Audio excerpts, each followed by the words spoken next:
बीडमध्ये प्रचंड गुन्हेगारी वाढली आहे। संतोष देशमुख हत्येनंतर बीडमधल्या गुन्हेगारी घटनांमध्ये वेगानं कारवाई व्हायला लागली आहे। खरी गुंड जेलमध्ये जाऊ लागलेत, पण आता जेलमध्येच या गुंडांची मारामारी सुरू झाली आहे।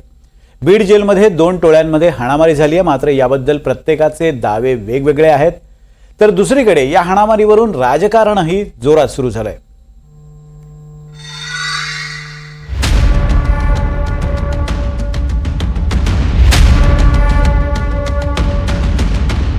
आमच्या बीडमध्ये राखेतनं गुंड तयार होतात। विषय होता पैशाचा। ही जी काय वाल्मिक कराड आणि जी काय नावं येत आहेत त्यांची, हे सगळ्या खंडण्या, या संतोष देशमुखने त्याला विरोध केला। उद्या तिथे संतोष देशमुख नसता, दुसरा कोणी असता तरी त्यांनी हेच केलं असतं।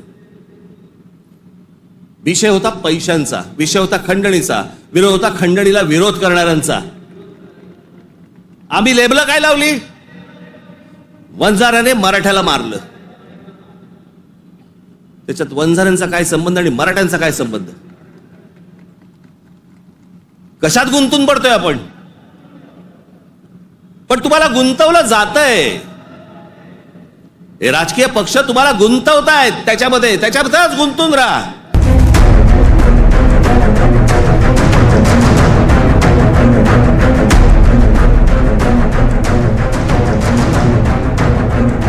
बीडच्या राखेतून गुंड जन्माला येतात।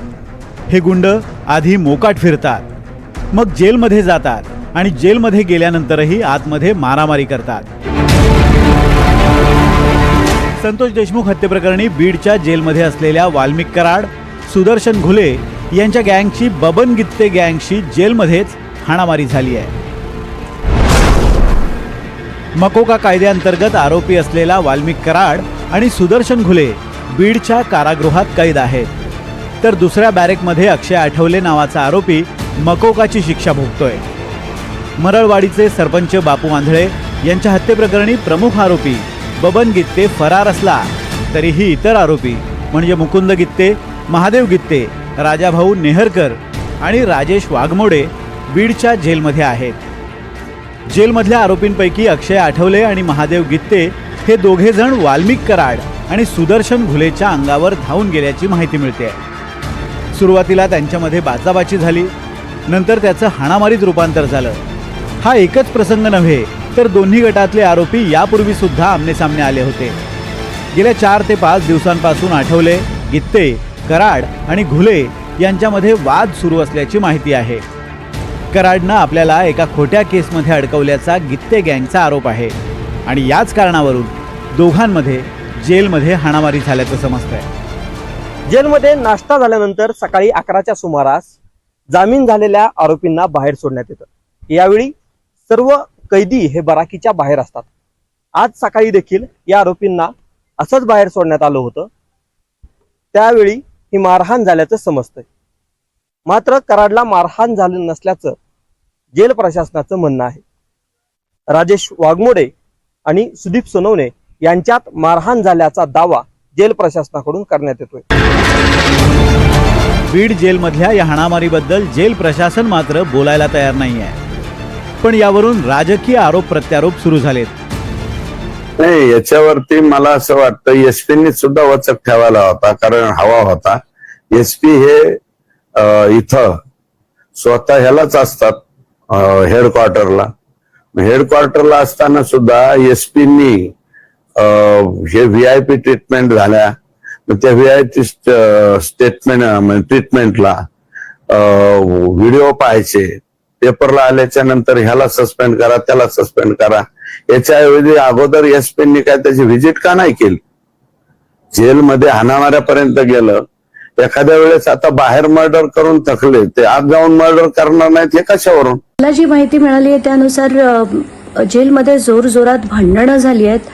कराडला देखील 1-2 चापट्या मारण्यात आल्यात असं देखील ऐकलंय। पण मेनली जे झाले ती भांडणं झाली आहेत आणि अतिशय जोरात भांडणं झाली आहेत। त्याचं कारण कदाचित मला वाटतं टॉप 2 जे आहेत जेलचे ते आज मुस्लिम असल्यामुळे कदाचित ईदमुळे आज आले नसतील। तर म्हणून ती संधी साधून ही सगळी भांडणं झाली. पण यातनं आपल्याला हेच दिसतंय की मोठ्या प्रमाणात ज्या टोळ्या होत्या त्यांची आपसातले टोकाचे वाद किती आहेत. आणि आपण जे म्हणतो नेहमी की कायदा आणि सुव्यवस्था ही बीडसाठी नाहीच आहे, हे त्यातनं पुन्हा एकदा आपल्याला अधोरेखित होताना दिसतंय. मारहाण झाली, चांगला केला त्याने. ज्याप्रमाणे बीडचा जो सरपंच होता संतोष देशमुख, ज्याप्रमाणे त्यांची हत्या केली निर्दयतापूर्ण रीत्याने, असे हत्यारेला असा एक मोठा माफिया समजतो स्वतःला, त्याच्यावर जेलमध्ये त्यांच्या लोकांनी जर हल्ला केला तर त्यांचा विषय आहे आणि जेल प्रशासनाला या विषयावर बघायला पाहिजे. यापूर्वी सुद्धा बीड जेलमध्ये असे प्रकार घडले.